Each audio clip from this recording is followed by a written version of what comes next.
حضرت عمر دے زمانے چ نا ایک بندے نے گھوڑے پالے گھوڑے جدوں دے گھوڑے ود گئے نا بہت سارے تے حضرت عمر نے اس بندے نو بلایا.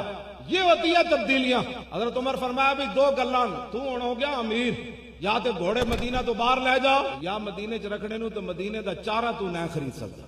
تو امیر آدمی تو باویں 50 روپے کلو بھی کوئی کہے گا تو دے دے گا. جس نے ایک بکری رکھی غریب وہ کتوں لے آئے گا 50 روپے.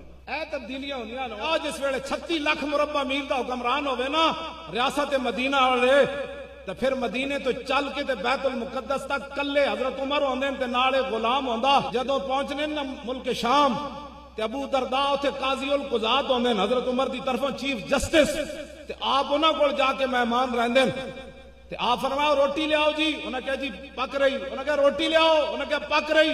آخر حضرت عمر جلال چاہ گیا. فرمایا یارا اتنا بھوک لگی تے روٹی کیوں نہ لے آ رہا. اے بھی صحابی رسولن چیف جسٹس تے امیر المومنین